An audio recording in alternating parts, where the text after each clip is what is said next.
மர்மம் பகுதி 3. அத்தியாயம் 2. மீண்டும் விழித்த இருள். மாயாவும் அருணும் திருமணம் செய்து கொண்டு 2 ஆண்டுகள் கடந்திருந்தன.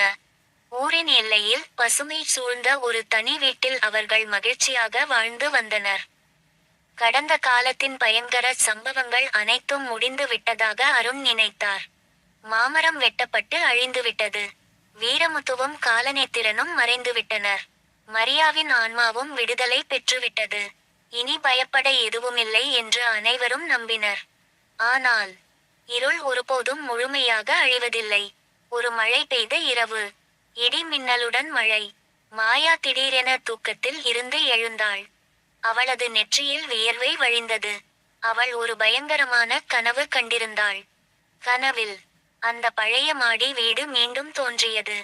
ஆனால் அது முன்பை விட மிகவும் கருமையாக இருந்தது. அதன் ஜன்னல்களில் இருந்து சிவப்பு ஒளி வெளிவந்தது. கண் தீ. வீட்டின் முன் ஒரு சிறுமி நின்றிருந்தாள்.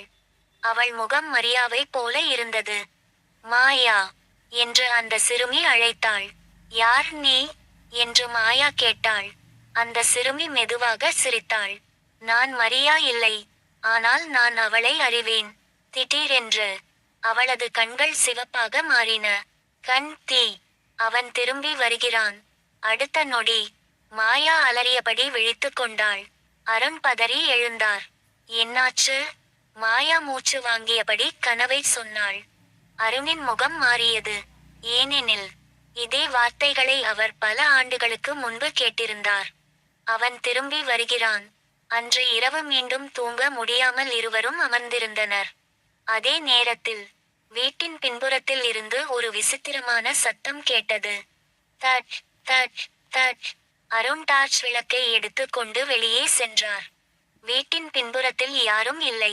ஆனால் மண்ணில் புதிதாக நட்டது போல ஒரு சிறிய மாமரக்கன்று வளர்ந்திருந்தது. முளைக்கும் செடி. அருணின் உடல் நடுங்கியது. ஏனெனில் நேற்று வரை அந்த இடத்தில் எதுவும் இல்லை. அந்த கன்றின் அடியில் ஒரு சிறிய கல் கிடந்தது. அதை எடுத்து பார்த்தபோது அதில் ஒரு குறியீடு பொறிக்கப்பட்டிருந்தது. கண். அது காலநேத்திரனின் சின்னம். அருண் அதிர்ச்சியடைந்தார். அதே நேரத்தில் மாயா வீட்டின் ஜன்னல் வழியாக வெளியே பார்த்தாள். தொலைவில் மழைக்குள் ஒரு கருப்பு உருவம் நின்றிருந்தது. மழை பொழியும் மேகம் மார்பளவு வரை நிழல். அது சில வினாடிகள் மட்டும் தெரிந்தது. பிறகு மறைந்துவிட்டது. அருண் என்று மாயா பயத்துடன் கத்தினாள். இருவரும் அந்த திசையை நோக்கி ஓடினர். ஆனால் அங்கு யாரும் இல்லை. மண்ணில் மட்டும் ஒரு பழைய புகைப்படம் கிடந்தது. பிளாஷ் அடிக்கும் கேமரா. அதை பார்த்ததும் இருவரின் இதயமும் ஒரு கணம் நின்றது. அது பல ஆண்டுகளுக்கு முன்பு மாடி வீட்டில் கிடைத்த அதே குடும்ப புகைப்படம். ஆனால் இந்த முறை அதில் ஒரு புதிய நபர் இருந்தார். புகைப்படத்தின் கடைசி வரிசையில் ஒரு கருப்பு ஆடை அணிந்த சிறுவன் நின்று சிரித்துக் கொண்டிருந்தான். புகைப்படத்தின் பின்னால் இரத்த நிற எழுத்துக்களில் ஒரு வரி எழுதப்பட்டிருந்தது. நட்சத்திரக்குறி நட்சத்திரக்குறி. காலநேத்திரன் அழியவில்லை. அவனுக்கு இப்போது ஒரு வாரிசு இருக்கிறான். நட்சத்திரக்குறி நட்சத்திரக்குறி. கண் தீ. மாயாவும் அருணும் ஒருவரை ஒருவர் பார்த்தனர்.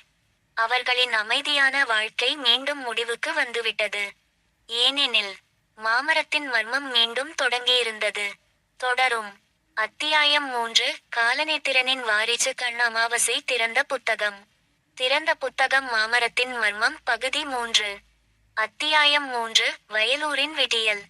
காலநேத்திரனின் வாரிசு பற்றிய அந்த பயங்கர எச்சரிக்கை கிடைத்த பிறகு அருணும் மாயாவும் சில நாட்கள் பதற்றத்தில் இருந்தனர். ஆனால் அந்த புகைப்படத்தை தவிர வேறு எந்த விசித்திர சம்பவமும் நடக்கவில்லை. நாட்கள் வாரங்களாகவும் வாரங்கள் மாதங்களாகவும் மாறின. மெல்ல மெல்ல அவர்கள் மனதில் இருந்த பயம் குறையத் தொடங்கியது. அருண் தனது ஆசிரியர் பணியில் முழுமையாக ஈடுபட்டார். மாயாவும் பள்ளியில் மாணவர்களுக்கு அன்புடன் கல்வி கற்பித்தார். அவர்களின் சேவையால் வயலூர் மக்கள் மிகவும் மகிழ்ச்சியடைந்தனர். வயலூர் ஒரு சிறிய கிராமம். அழகான வயல்வெளிகள். பசுமையான மரங்கள். அன்பான மக்கள். ஆனால் பல அடிப்படை வசதிகள் இல்லாமல் இருந்தது. அதை பார்த்த அருணும் மாயாவும் ஒரு முடிவு எடுத்தனர். நம்மால் முடிந்த அளவுக்கு இந்த ஊருக்கு உதவ வேண்டும். முதலில் ஊரின் நூலகத்தை புதுப்பித்தனர். புத்தகங்கள். பல புதிய புத்தகங்கள் வாங்கிக் கொடுத்தனர். மாணவர்களுக்காக தனி வாசிப்பு அறையும் அமைத்தனர். பிறகு ஏழை மாணவர்களுக்கு இலவச கல்வி உதவி திட்டத்தை தொடங்கினர்.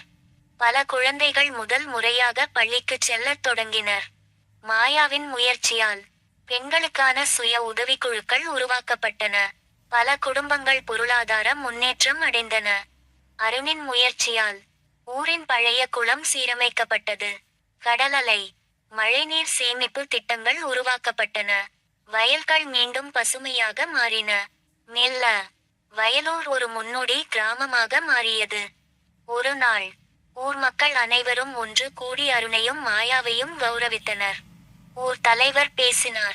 நீங்கள் இருவரும் இந்த ஊருக்கு ஆசிரியர்கள் மட்டுமல்ல, இந்த ஊரின் வழிகாட்டிகள். அனைவரும் கைதட்டினர். கைதட்டல் கைதட்டல் கைதட்டல். அன்று மாலை அருணும் மாயாவும் வயல்வெளி வழியாக நடந்து சென்றனர். சூரியன் மறையும் நேரம். சூரியோதயம். நம்ம வாழ்க்கை இவ்வளவு அமைதியாக மாறும்னு நினைச்சீங்களா என்று மாயா சிரித்தபடி கேட்டாள். அருணும் சிரித்தார். இனி எந்த இருளும் நம்ம வாழ்க்கைக்குள் வராது என்று நம்புறேன். மாயா அவரது தோளில் சாய்ந்தாள். அவர்கள் இருவரும் எதிர்காலத்தை பற்றி பேசிக்கொண்டே நடந்தனர். ஆனால் அவர்களுக்கு தெரியாமல் வயலூரின் எல்லையில் இருந்த பழைய மயானத்தின் அருகே ஒரு சிறிய மாமரக்கன்று வளர்ந்து கொண்டிருந்தது. முளைக்கும் செடி. அதன் வேர்களுக்கு அடியில் ஒரு பழைய வெள்ளி மோதிரம் புதைந்து கிடந்தது. மோதிரம். அதே மோதிரம். வீரமுத்துவின் கல்பெட்டியில் இருந்த மோதிரம். அன்றிரவு மயானத்தின் அருகே ஒரு சிறுவன் நின்று கொண்டிருந்தான். அவனது கண்கள் மெதுவாக சிவப்பாக மாறின. கண் தீ. அவன் மாமரக்கன்றை நோக்கி சிரித்தான். நேரம் நெருங்கிக் கொண்டிருக்கிறது. தொலைவில் இடி முழங்கியது. உயர் மின்னழுத்தம். வயலூரில் மகிழ்ச்சி நிறைந்த வாழ்க்கை மலர்ந்து கொண்டிருந்தது. ஆனால் இருள் மீண்டும் விழித்தெழ தனது நேரத்தை காத்து கொண்டிருந்தது. தொடரும். அத்தியாயம்